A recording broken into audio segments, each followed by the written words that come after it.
because I've realized that we already know exactly what this is. No, don't know a lot of the details, could be wrong about this or that, but big picture, we know exactly what's going on. And I think at this point that if all the information on all these different threads, whatever it is, especially the murders, not just the recent murders, or attempted murders, but the more historical ones, if all the relevant information came out tomorrow, would we be surprised? No, we wouldn't. We know what's up, actually. And there's enough evidence, but also our instincts tell us just by watching, like, what is this?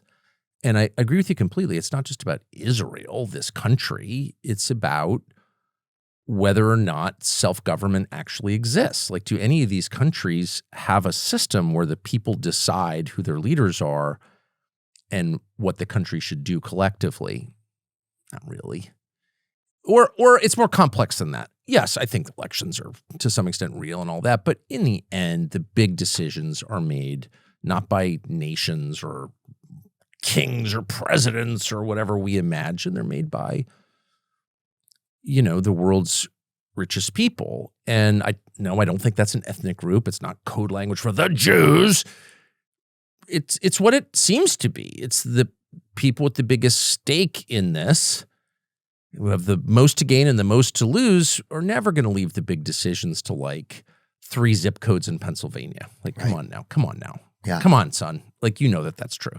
And I'm not saying, by the way, I'm not claiming, all elections are totally rigged or whatever. The source code belongs to Maduro. I'm not making any specific claims like that because I don't know if they're true or not. But I know the big picture. If we know that Kennedy was pushing up against some forbidden things, and that's why he was killed. And who killed him? Well, it's too easy to say it was this group or that group or this group. It was all those groups acting in concert or parts of those groups acting in concert. Of course. That's all of what this is, right? Do you feel that? I like what you said about if all the pieces came out, would you be that surprised? Like if they laid the cards completely out. Epstein, for example, the one that everyone's right. I feel like that whole thing is some sort of I think there's definitely stuff there, but then also it's been such a kickball and a ruse for so long. Yeah. It's like both political parties had a chance to put it out or to get. None of these people are operating on our behalf. Yeah. That's what it feels like. Well, that's kind of the truth that I'm talking about. That's what we would learn. That's what's scary. If all feels of this like came out. It feels like, well, so many of us believe and have believed and have forefathers that have spilt their blood and risked their lives and have friends who are enlisted now to protect this thing that I feel like this idea of America. Yes. And then that idea has gotten super blurry in the past few years. It has. And especially at a time when I think a lot of people there's a lot of fears with like technology in the future and not knowing where we're going to find our sense of purpose, right? That's a big thing that we talk about on this show a lot of our time is like, where do you find your sense of purpose? And people find it a lot of times in their job, through their family, in their country, through their religion, through their faith. So some of those start to go away and some of those even look blurrier for the future, almost like it's like Marty McFly when he looks at that picture and it looks like he doesn't even exist, yes. And so it starts to make you think like, if more of our purpose disappears and our traditions are challenged by media over the years that they're wrong or they're racist or they're this or they're that, then you kind of end up with just, I don't know, it makes you feel like, well, what even is the value of me at a certain point? I have the answer. Okay. And I don't also want to sound too dour. Like I'm also looking at it from that perspective. You're speaking for millions of people when you say this. Like everyone can feel, I think people feel exactly what you're saying. And I still also feel like a lot of moments of hope of like, okay, so I focus on my family. I focus on my friends. I focus on doing something nice for someone. I focus on somebody else other than myself. Exactly. I do those things that do give you feelings of meaning and purpose, right? Amen. So anyway, I'm not trying to be like a Debbie Downer, but go on. I think just the opposite. And by the way, I just want to amplify what you just said because that is the answer. And those aren't just feelings of meaning and purpose. That's the definition of meaning and purpose is to love the people around you, not people you've never met, not abstract concepts, communism, fascism, Zionism, whatever your ideology is. No, it's people. That's what it means to live a meaningful life, is to serve other people. And by other people, I mean people who are physically present, who are connected to you in organic ways, like your relatives, your friends, your coworkers, your roommates, the people God puts in your path. Those are the people you love. Your waitress. Like that's what it really means to love people. So that's number one, always love the people around you. And whenever I run into people like, I just want to save the world, or I want to come up with a new system to make everyone happy forever, and we're going to call it whatever we're calling it, Ketamine. AI or ketamine. Yeah, and that's bailing out, dude. There's people falling asleep at the car wash. They just had a guy.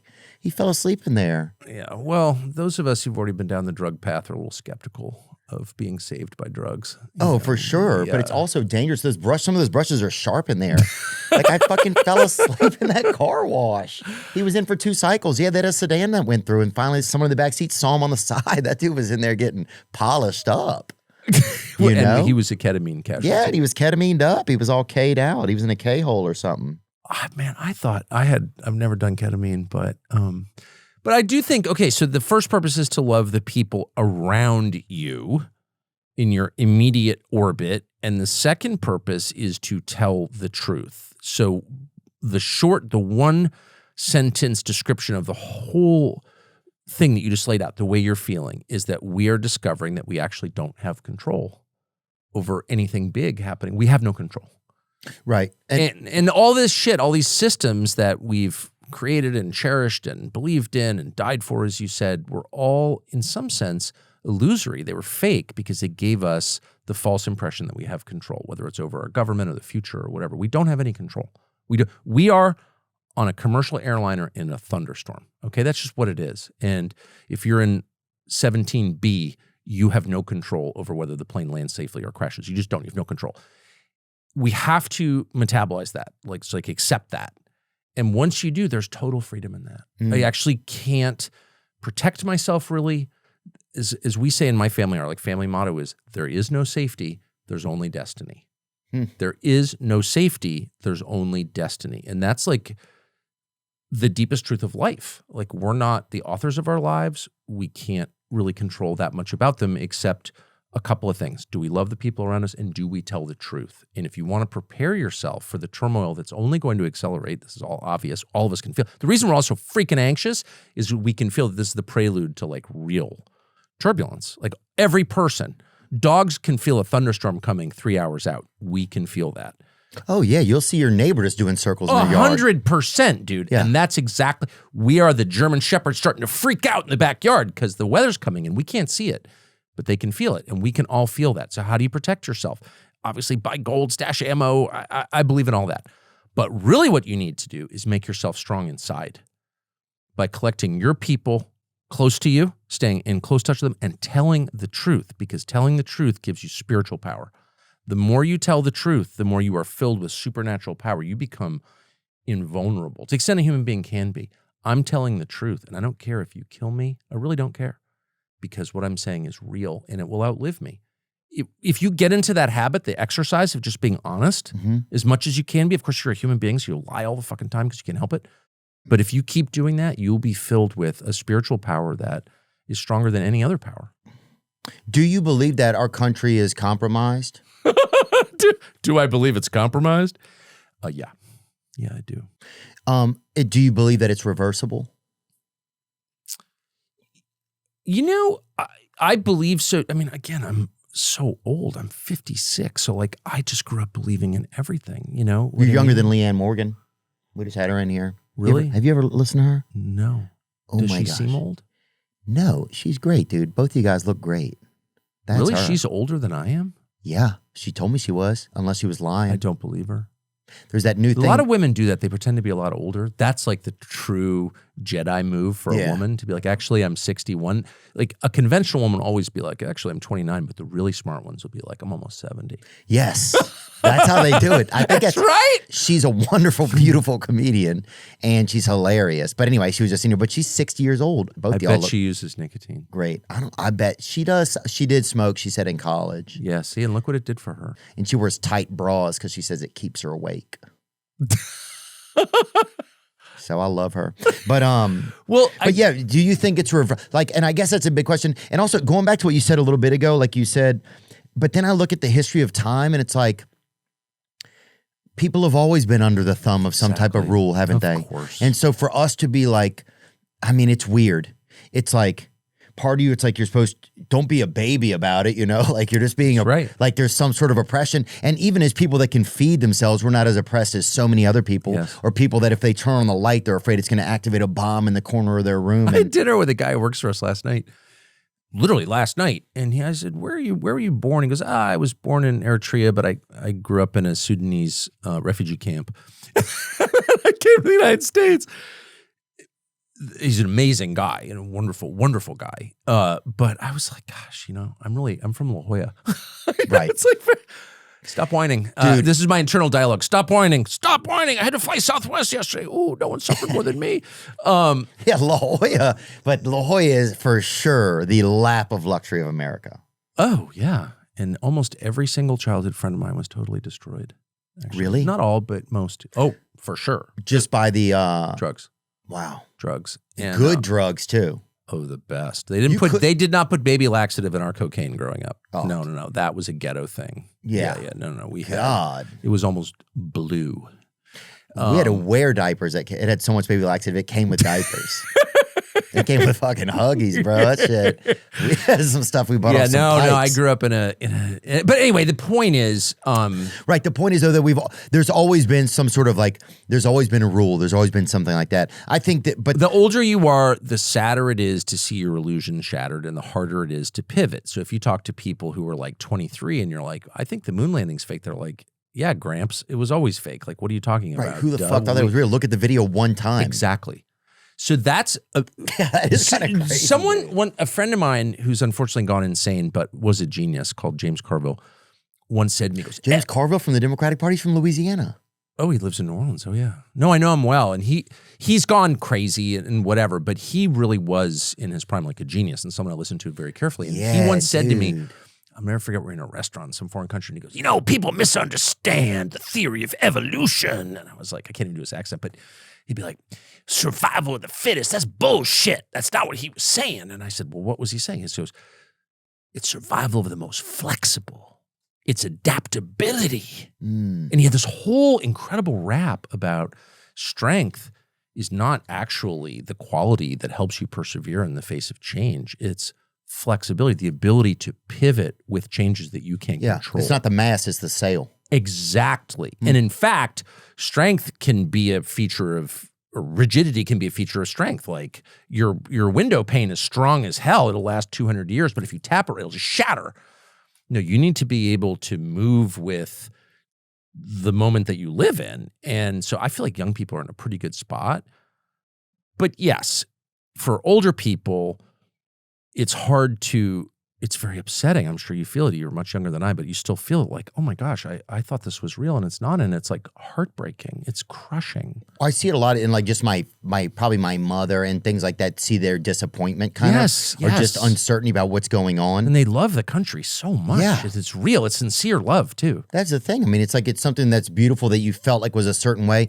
And now maybe some ethnicities and cultures didn't feel like it was that way. And so sometimes I can understand that there's different points of view there, but I still believe that the idea of America and what it's been, and that its goals, and that the humans that want it to be that it's altruistic, you know? 100%. But that you start to realize, that these powers above us, they have something different going on, and that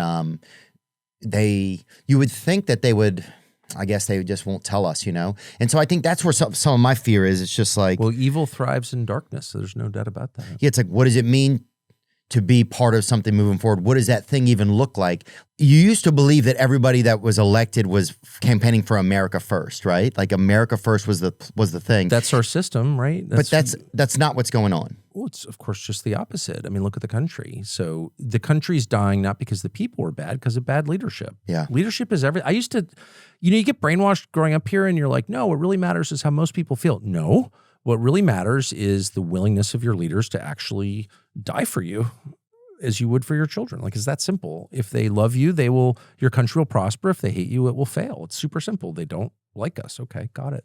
got it. And what do you think that we could do differently? I know that John Rich on your show, that one thing that was interesting, he said that he felt like a lot of Americans have just kind of cowered and watched this kind of happen. Yeah, you know, don't be a bitch. Yeah. He was pretty adamant about it. Don't He ever was be like, a bitch. Yeah, that's right.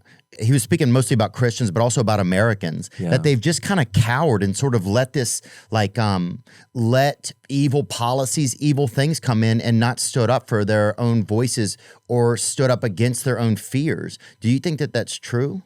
Oh gosh, it's the truest thing. I participated in it. There are plenty of things I'm just like, I don't want to deal with that. Oh, yeah. Or I might what I'm asking if it's true, dude. take a loss. Yeah, I mean, I do too. It's not, I hate to point, one of your, as I said a minute ago, one of your tics, verbal tics that I want to emulate and I want to be like this, is you preface every attack or assessment of someone else with a self-critique. You're like, I've done a lot of shitty things, but I think that person's doing a shitty thing. Like, that's a really good habit to get into, just because righteousness is good, self-righteousness is evil, and there's a big difference. Well, your ego is very scary. That's a thing. So scary. It's the scariest thing. It's the scariest thing. That's what kills you, if you're a man anyway, for sure. The ego is very scary. But yeah, have there been like, where is the leadership supposed to come from now? Like, if we can't believe that our politicians are going to guide us, right? Well, the system is obviously changing, you know, just like the media. Okay, I went into this in 1991. I could write 10 books on how different it is. Everything about it, not just my perceptions of it, but the systems itself are totally different. And so systems evolve, and we're clearly at the end of something and the beginning of something else. And I can't know with any precision what we're moving into, but clearly it's not going to be like what we had. Like, we know that, because this system doesn't work. It doesn't produce anything worth having. It's obviously dishonest in a transparent way. A lie doesn't infuriate you unless you know it's a lie. Now we know it's a lie, so by definition, we can't keep doing this. And Barry Weiss can be like, anyone who disagrees with Netanyahu is now imprisoned, and you can do that. And I'm sure she would love to do that. But it's still not going to work, because you're going to have prisons full of people who still disagree with Barry Weiss. Like, you can't change people's minds by force. It has never worked, and it never will. So our system is reaching the end of something. I hope it's not. I love our system. I hope it's not destroyed, but clearly it's going to change. It has to. It will. It feels like it's going to happen fast, though, doesn't it? It's going to happen fast. And I just hope it's not too destructive. I don't want chaos, man. I've seen that in foreign countries, and it's scary. There's nothing scarier than that. It happened in your state. It happened I saw it during Katrina. Whew. Yeah. I was like, I can't believe this is happening. You know, just for a day or two where there's no cops. And there are kids running around with guns and like shooting. I was right next to a guy who got shot to death. Like, what? Yeah.